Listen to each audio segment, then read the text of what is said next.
이름으로 감사하며 기도하옵나이다. 아멘. 할렐루야. 아멘. 대강절 마지막 주일 예배 자리에 나온 우리 모든 성도님들을 환영합니다. 아멘. 참 날씨가 많이 추워졌는데 이 시간에 십자가 그 사랑, 하나님의 그 크신 사랑이 여러분의 심령에 담겨지는 은혜가 있길 주님의 이름으로 축복합니다. 아멘.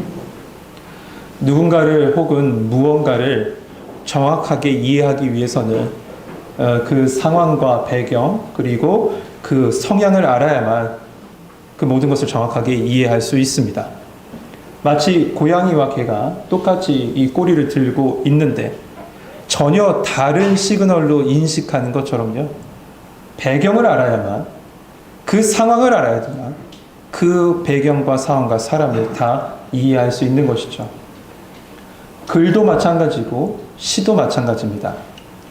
이 1960년대 시나면 생각나는 사람, 저에게 떠오르는 사람이 한 사람 있습니다. 여러분 누가 떠오르십니까? 1960년대 너무 멀리 갔나요? 저는 신동엽이라는 시인이 생각납니다. 개그맨 아닙니다. 이 중학교 교과서에 그의 시 두 편이 실려 있는데 그의 대표시 껍데기는 가라. 그 시와 함께 실려있는 시가 산의 언덕에라는 시입니다. 그 시의 첫 소절을 이렇게 시작해요. 그리운 그의 얼굴 다시 찾을 수 없어도 화사한 그의 꽃 언덕에 산에 피어날지어이. 여러분 이 시의 느낌이 어떠세요? 마치 이별한 여인을 그리워하는 듯 그런 느낌이 들지 않으십니까? 하지만 사실 이 시는 4.19 혁명을 배경으로 하고 있습니다. 그 4.19 혁명에서 희생한 사람들을 생각하고 추모하며 쓴 시가 바로 산의 언덕에라는 시입니다. 이처럼 시는 그 배경을 알아야지만 정확한 의미를 깨달을 수 있습니다.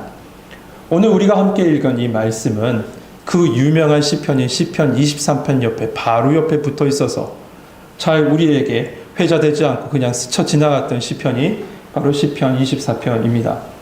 그런데 그 시편의 배경은 사무엘 상하에 나오는 언약궤가 이스라엘로 돌아오는 모습, 그 모습을 배경으로 하고 있습니다.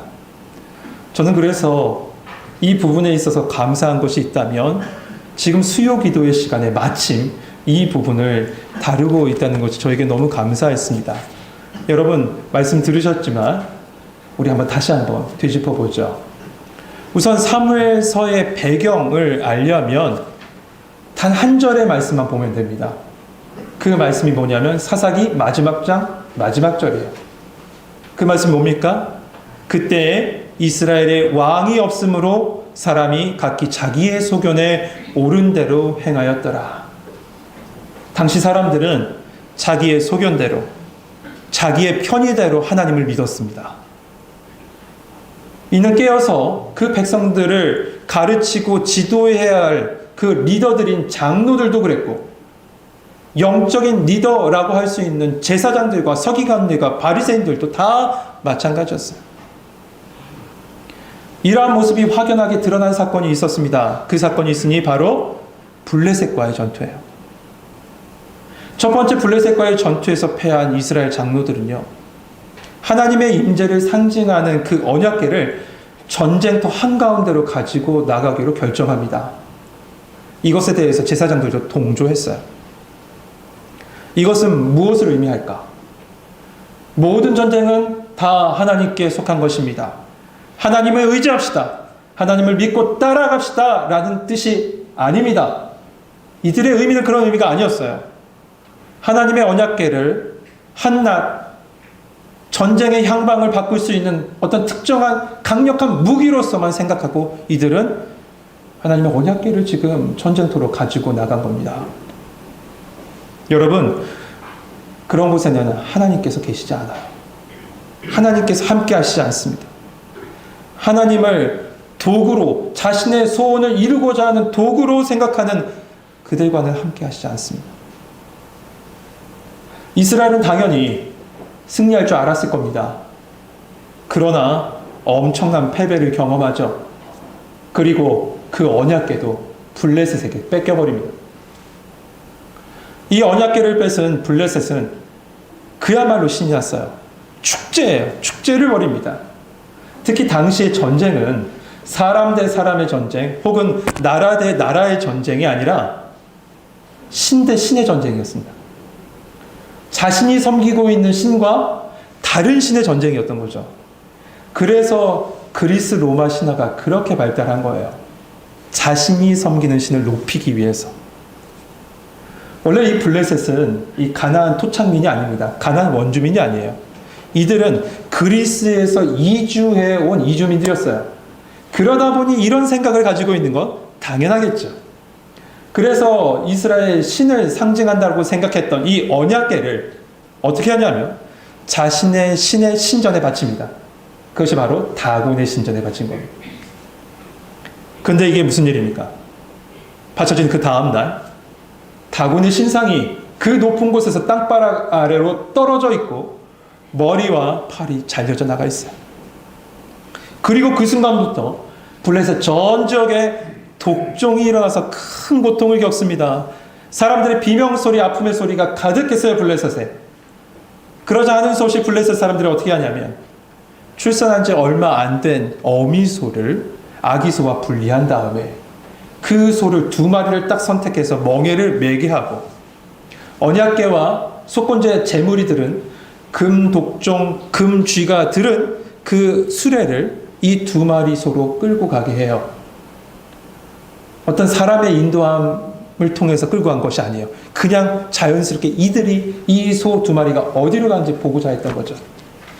이들은 이 소들이 그 모성 본능, 그러니까 아기 그 송아지에게 젖을 물리고자 하는 그 모성 본능을 넘어서 이스라엘 땅으로 들어가는지 안 들어가는지 그것을 지켜보면서 지금까지 이 블레셋에 펼쳐진 이 모든 사건들이 다 하나님이 하신 일인지 아닌지를 판단하려고 했던 거예요.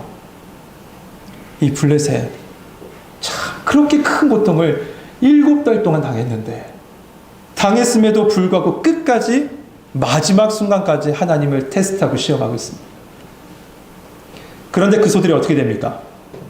그 소들이 아기 소를 생각하면서 송아지를 생각하면서 울면서도 성경 말씀 그대로 울면서도 좌로나 우로나 치우치지 않고 이스라엘 땅 베스메스를 향하여 똑바로 걸어갔다고 되어 있어요. 베스메스 사람들이 그 소가 오는 것을 봅니다. 7달 만에 하나님의 언약궤가 돌아오는 것을 보자 이들은 기뻐했고 그 소를 잡아 하나님께 번제물로 드려요. 그러나 그 기쁨이 과했을까요? 이 베스메스 사람들이 하나님의 언약궤를 들여다보다가 정확하게 얘기하면요, 블레셋 사람들처럼 다곤의 신상에 놓였던 그 언약궤를 바라보려고 했던 블레셋 사람들처럼 구경거리 삼아 그 언약궤를 보다가 많은 사람이 죽게 됩니다. 베스메스 사람들이 그 자리에서 죽어요. 그래서 그 언약궤를 저 산지에 사는 기랏 여아림 사람들에게 가져가 놓습니다. 그 사람들에게 그 언약궤를 보내죠. 그리고 그로부터 70년이라는 세월이 흘러갑니다. 그 사이에 다윗이 왕위에 올랐고 이스라엘은 통일 이스라엘 왕조를 이루게 됩니다. 첫 번째 이스라엘 왕조 초대 왕이었던 사울은 기란 여아림에 있었던 그 하나님의 언약궤를 그냥 방치한 채 놔뒀습니다. 하지만 다윗은 통일 왕국을 딱 이룬 다음에 최우선적으로 할 일, 가장 우선적으로 한 일을 뭘 하냐면 하나님의 언약궤를 예루살렘으로 가져온 일을 먼저 하게 되죠. 그렇다면 여러분, 왜 다윗은 하나님의 언약궤를 예루살렘으로 가지고 온 일을 최우선적으로 했을까요? 왜 그랬을까요? 다윗은 이스라엘 백성들이 언제나 하나님의 임재를 의식하며 살기를 원했던 거예요. 하나님의 임재를. 이스라엘 백성이 언제나 하나님 앞에서 살아가기를 원했어요. 그리고 하나님이 살아주심을 매 순간 경험하길 원했던 거죠. 그러므로 다윗이 예루살렘에 이 하나님의 언약궤를 가지고 온 일은 아주 귀한 일이고 아주 특별한 일이고 반드시 필요한 일이었습니다. 그러나 심각한 일이 발생합니다. 이 언약궤를 싣고 오는 이 수레, 그 수레를 끌고 오던 소가 나곤의 타작마당 근처를 지날 때쯤 갑자기 뛰는 바람에요, 이 언약궤가 떨어질 뻔합니다. 그러자 어떻게 해요? 이 언약궤 이동을 도맡아서 했던 웃사란 사람이 그 언약궤가 떨어질 것을 막으려고 언약궤를 딱 짚습니다. 그런데 그 순간 그 자리에서 그 웃사란 사람은 죽게 돼요. 그래서 그곳의 이름을 베레스 우스타라고 하죠. 여러분, 왜 그 웃사가 죽었습니까? 왜 웃사가 죽었을까요? 민수기 4장 15절 말씀 보면 진영을 떠날 때 곧 이동할 때에는 언약궤를 어깨에 메어 이동하라. 그리고 절대로 성물을 만지지 말라. 하나님 분명히 말씀하셨어요. 그런데 지금 이 언약궤를 이동할 때 어깨에 맸습니까? 아니죠. 어깨에 매지 않고 수레로 끌고 오다가 이런 사단이 난 거죠. 여러분, 블레셋은 이 하나님의 말씀을 모르기 때문에 언약궤를 수레에 실어 보낼 수 있어요. 하지만 이스라엘 백성은 하나님의 말씀을 끊임없이 들었던 민족 아니에요. 그리고 다윗도 마찬가지고요. 하나님 말씀 앞에 서려고 했던 사람인데 그 순간에 실수를 한 거죠. 여러분, 언약궤를 예루살렘으로 가져오는 일은 앞서 말씀드린 대로 귀한 일이고 특별한 일이고 필요한 일이었습니다. 하지만 분명 하나님의 그 언약궤를 이동할 때에는 구별된 사람이 구별된 방법으로 하라고 하셨어요.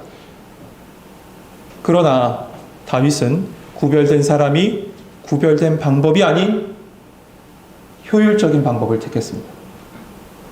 누군가 이 말씀을 보면 이렇게 얘기하실 수 있을 것 같아요. 효율적인 건 좋은 거 아닙니까? 효율적인 건 필요한 거죠. 라고 하겠지만 여러분, 거룩함을 잃어버린 효율은 무의미합니다. 거룩함을 잃어버린 편리는 무의미해요. 다윗의 문제는 하나님이 기뻐하시는 일을 하나님이 기뻐하시지 않는 방법으로 했다는 거예요. 다시 말씀드릴게요. 하나님이 기뻐하시는 일을 하나님이 기뻐하시지 않는 방법으로 했다는 거죠.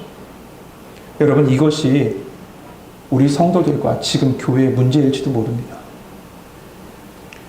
효율을 따지면서 거룩을 잃어버린 모습.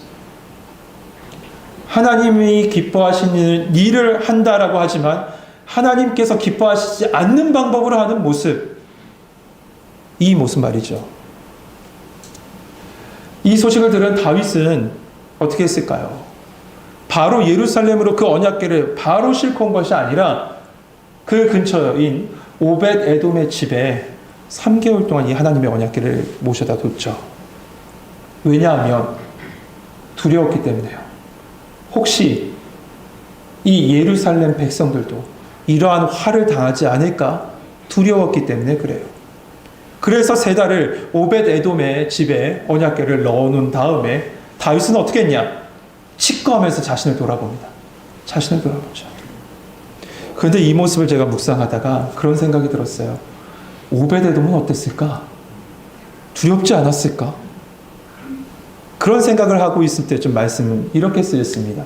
그때 하나님께서 오벳 에돔의 집을 축복하셨다고요. 그 순간으로부터 3개월이 지납니다. 다시 두 번째 이동이 시작돼요. 이번에 다윗은 온전하게 하나님의 말씀의 방법 따라서 그 모든 이동 경로, 행함 다 똑같이 하나님 말씀 따라서 행하죠. 이 오벳 에돔의 집에서 예루살렘까지의 거리가 한 16km 된대요. 그러니까 결코 멀지 않은 거리입니다. 근데 다윗은 이 이동을 어떻게 했냐면 매 6걸음마다 하나님께 제사를 드리고 또 6걸음마다 하나님께 제사를 드리고 이동시켰어요. 그러니 오벳 에돔에서 이 예루살렘까지 16km밖에 되지 않지만 그 이동은 결코 간단한 일은 아니었다는 겁니다. 마침내 예루살렘 성문 근처로 왔습니다. 이제 예루살렘 성문을 통과하며 나갑니다. 그 순간 찬양대가 양옆에 서서 묻고 대답하듯이 이렇게 찬양합니다. 문들아 너희 머리를 들지어다. 영원한 문들아 들릴지어다. 영광의 왕이 들어가시리로다. 영광의 왕이 누구시냐? 강하고 능하신 여호와시요 전쟁에 능하신 여호와이시니라. 바로 시편 24편 하반절에 나온 이 찬양을 하나님께 불러드렸다는 거예요. 여러분, 이 찬양의 시를 이제 좀 더 구체적으로 한번 봅시다. 우리 1절, 2절 말씀 같이 한번 읽어볼까요? 1절, 2절 같이 읽겠습니다. 시작.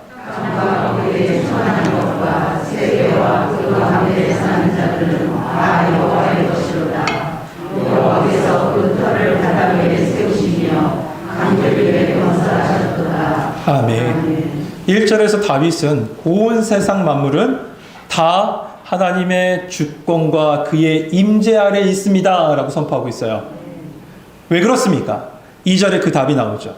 모든 만물은 다 하나님이 창조하셨기 때문에요. 우리도 하나님이 창조하셨습니다. 우리도 그렇습니다. 그렇다면 우리 또한 그 창조하신 하나님의 손길 안에 그 주권 아래 있는 줄 믿습니다. 그렇기 때문에 그의 살아주심에 매 순간 우리는 기대는 거예요. 그래서 제가 말씀마다 여러분과 같이 말씀을 나눌 때마다 선포한 게 하나님의 살아주심을 기대합시다는 거죠. 여러분, 하나님께서 그의 주권 아래 여러분의 삶을 내려놓을 때 하나님께서 살아주실 줄 믿습니다. 이어서 시인은 두 가지 질문을 합니다. 3절에서부터 6절에 보면 여호와의 성산에 설 자가 누구냐라고 해요. 이 말을 다시 말하면 성도는 누구인가? 라는 질문입니다. 그리고 그 질문에 대해서 답변하고 있습니다. 그리고 7절에서부터 10절 말씀은 영광의 왕이 누구신가? 라고 질문하고 또한 답변하고 있어요. 여러분, 우리의 신앙에 있어서 가장 중요한 두 가지 질문을 지금 하고 있는 겁니다. 그렇다면 첫 번째 질문부터 봅시다. 첫 번째, 성도는 누굴까요?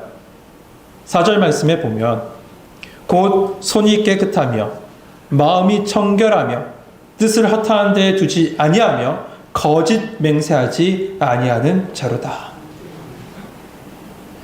여러분이 이 말씀만 보면 마치 윤리적으로 그리고 도덕적으로 깨끗한 사람이 그런 사람만이 성도인 것처럼 보여집니다.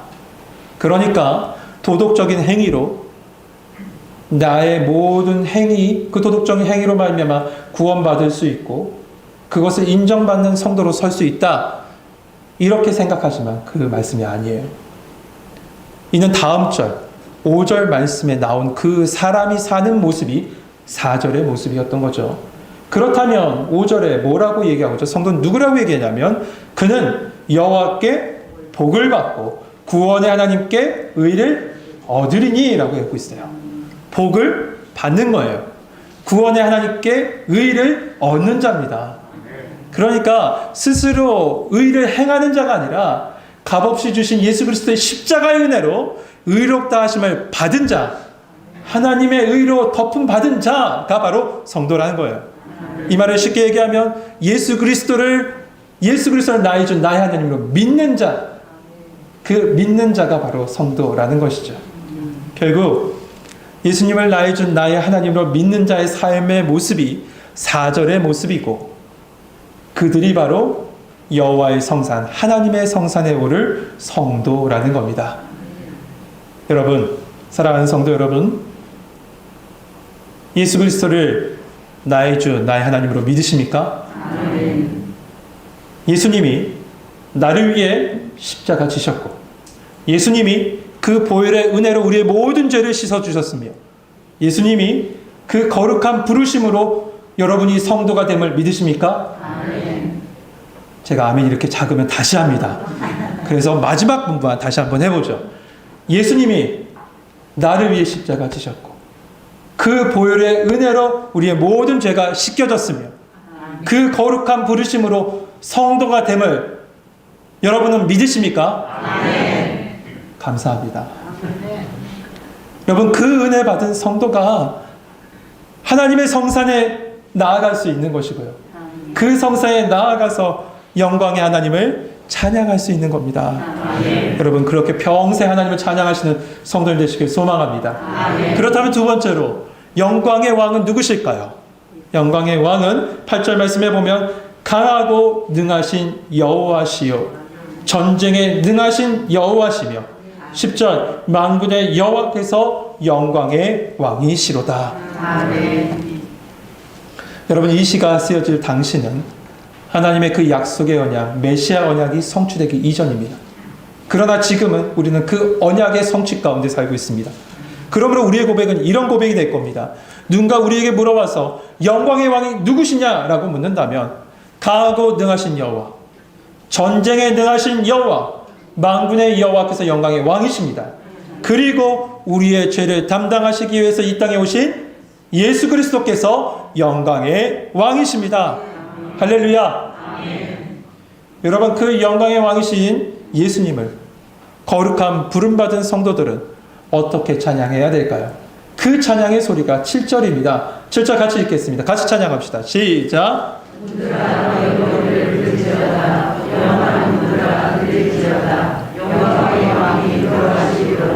아멘. 지금부터 2000년 전 실제로 온 세상을 창조하시고 온 우주 만물을 주관하시는 영광의 왕이 오셨습니다. 그분은 바로 예수 그리스도십니다. 이사야서에 보면 하나님의 영광을 천사들은 바라볼 수 없어서 그 날개로 두 눈을 가렸다라고 얘기했습니다. 그런데 그런 영광스러운 분이, 그 영광의 왕이 인간의 몸을 입고 아기 예수님으로 이 땅에 오신 거예요. 이 모습을 천사들이 이렇게 찬양합니다. 지극히 높은 곳에서는 하나님께 영광이요, 땅에서는 기뻐하시는 사람들 중에 평화로다. 할렐루야. 아멘. 지극히 거룩하시고 지극히 고귀하신 영광의 주께서 우리 가운데 찾아와 주셔서 우리를 그 하나님의 영광 앞에 서게 하여 주셨고, 그리고 그 영광의 나라로 지금도 인도하신 줄 믿습니다. 아멘. 그렇다면 그 예수님을 우리는 어떻게 맞이해야 할까요? 우리 다시 그 하나님의 언약궤가 예루살렘 성전으로 돌아올 그 순간을 다시 한번 돌아가 봅시다. 하나님의 언약궤가 예루살렘 성전으로 돌아올 때 다윗은 바지가 벗겨지는지도 모르고 춤추면서 마음껏 그 앞에서 하나님을 찬양했어요. 한 신학자는 그 모습을 이렇게 표현합니다. 다윗은 그 순간 통제력을 잃어버린 것이 아니라 통제력을 초월했다. 이성을 잃어버린 것이 아니라 이성을 초월하며 하나님을 찬양했다. 다윗은 이렇게 하나님 마음껏 찬양했어요. 반면 이를 무덤덤하게 그리고 비아냥거리며 지켜본 한 사람이 있었죠. 바로 다윗의 아내면서 사울의 딸인 미갈입니다. 그녀는 속으로 이렇게 말합니다. 사무엘하 6장 16절 말씀에 보면 여호와의 궤가 다윗성으로 들어올 때 사울의 딸 미갈이 창으로 내다보다가 다윗 왕이 여호와 앞에서 뛰놀며 춤추는 것을 보고 심중에 그를 업신여기니라. 여기서 업신여긴다는 이 히브리어 빠다라는 단어는 경시하다, 경멸하다, 모욕하다라는 뜻을 가집니다. 지금 미갈은 자신이 궁중에서 배웠던 법도와 자신의 생각과 종교적인 틀 속에서 다윗의 찬양하는 모습을 혀를 차면서 그 순간에 업신여기며 바라보고 있었던 거예요. 이러한 모습은 그 밑에 말씀인 6장 20절 말씀에 더 극명하게 드러나는데, 그 말씀 보면 이렇습니다. 사울의 딸 미갈이 나와서 다윗을 맞으며 이르되 이스라엘 왕이 어떻게 오늘 이렇게 영화로우신지, 방탕한 자가 염치 없이 자기 몸을 드러내는 것처럼 오늘 그의 신복의 계집의 종의 눈앞에서 몸을 드러내셨느니라 하니. 아주 신랄하게 비판하죠. 항상 아내는 남편을 이렇게 신랄하게 비판하는 것 같습니다. 그런데 이 비판은 그냥 비판이 아니라, 사랑이 담긴 비판이 아니라 경멸과 모욕과 치욕을 주는 그런 비판이었어요. 이에 다윗은 뭐라고 합니까? 다윗은 이렇게 고백해요. 나는 여호와 앞에서 한 겁니다. 나는 오직 여호와 앞에서 마음껏 찬양한 겁니다. 성도 여러분, 영광의 왕이 오심을 미갈같이 기계적이고 종교적으로 바라보는 사람이 있습니다. 그러나 다윗은 어땠습니까? 그는 그 순간에 왕으로 서 있지 않았습니다. 그는 그 순간에 종교 행사를 주관하는 자로 서 있지 않았어요. 그는 누구보다도 뜨겁게 찬양했고, 누구보다도 뜨겁게 반응했고, 누구보다 뜨겁게 예배하는 예배자로 그 순간에 서 있었던 거죠. 지금 여러분은 어떠세요? 지금 여러분은 우리 가운데 찾아오실 예수님을 바라보는 여러분은 지금 어떠십니까? 매해 맞이하는 성탄을 우리도 모르게 우리는 굉장히 기계적으로, 굉장히 종교적으로, 그리고 행사로서 받아들일 때가 많습니다. 특히 저 같은 목회자들이 더 그래요. 이 행사만 지나갔으면 좋겠다라는 마음도 있어요. 성도 여러분, 우리 모두 다윗의 예배를 생각하면서 이번 성탄만큼은 거룩한 두려움으로 예배하고 신령과 진정으로 기뻐하는 예배자로 우리 모두 다 섭시다. 아멘. 그 예배를 일주일 동안 준비하고 우리 성탄을 맞이하길 소망합니다. 아멘. 여러분의 예배가 회복되면 삶이 회복됩니다. 아멘. 여러분의 예배가 회복되면 가정이 회복됩니다. 아멘. 여러분의 예배가 회복되면 교회가 회복됩니다. 아멘. 사랑하는 성도 여러분, 예수님이 오시기 전 332년 전에 예루살렘에는 한 왕이 들어왔습니다. 그 왕은 그 유명한 알렉산더 대왕입니다. 그런데 그 왕의 입성은 예수님의 입성의 모습과 확연히 달랐어요. 똑같이 33살에 이 세상을 떠났지만 그 모습은 확연히 달랐죠. 알렉산더는 백마를 타고 전쟁의 왕으로서 예루살렘에 입성했다면 예수님은 겸손과 평화의 왕으로서 나귀를 타고 오셨습니다. 알렉산더는 군림하기 위해서 왔다면 예수님은 군림하기보다 섬기기 위해서, 우리를 섬기기 위해서 이 땅에 오셨습니다. 알렉산더는 욕망을 만족시키기 위해서 수십만의 피를 흘렸지만 예수님은 온 인류의 생명을 구원하시기 위해서 자기의 피를 흘리셨어요. 그리고 알렉산더는 모든 사람을 칼로 정복했으나 예수님은 십자가 사랑으로 사망과 죽음을 정복하셨습니다. 할렐루야. 이러한 알렉산더 같은 세상의 왕들, 그 왕은 우리의 문을 두드리지 않습니다. 도리어 우리가 그에게 찾아가서 그의 문을 두드리면서 우리를 받아줄 것을 그렇게 요구하잖아요. 그러나 만왕의 왕 만유의 주 대신 예수님은 우리에게 찾아와 주셨어요. 그리고 우리의 마음을 두드리고 계세요. 지금도. 계시록 3장 20절 말씀하지 않습니까? 내가 문 밖에 서서 두드리노니. 지금도 여러분의 마음 문을 두드리고 계십니다. 예수님을 믿는 성도라고 두드리지 않는 것이 아니에요. 주님, 여기만은 안 됩니다. 주님, 도저히 이 내 마음의 문만은 열 수 없습니다 하는 그 마음의 방, 나만 가지고 있는 비밀의 방, 그 문을 지금 두드리고 계신다고요. 여러분, 그 문이 어디 있습니까? 그 문 안에 지금 도대체 뭐가 들어있습니까? 이제 그 문을 열 때입니다. 말씀으로 두드리시는 그 주님의 노크 소리가 들린다면 여러분 그 문을 여십시오. 그리고 찬양하는 겁니다. 문들아 머리 들어라. 들릴지어다 영원한 문들아 영광의 왕이 나의 안에 지금 들어와 계신다. 우리를 찾아오신 그 영광의 왕 되신 예수님께 여러분의 마음을 활짝 열고 영광의 왕이 들어오십니다. 기뻐 찬양할 수 있는 우리 성도님 되시길 주님의 이름으로 축복합니다. 기도하겠습니다. 하나님, 이 시간에 닫혔던 마음의 문을 열어 주옵소서.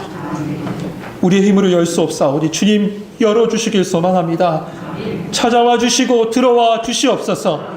그리고 나를 찾아오신 그 주님과 함께 거룩한 감격과 거룩한 찬양을 하나님께 올려드리며 기쁨의 찬양을 드릴 수 있는 우리의 삶의 예배를 드릴 수 있는 모든 성도들 되게 하여 주옵소서. 예수 그리스도의 이름으로 감사하며 기도하옵나이다. 아멘.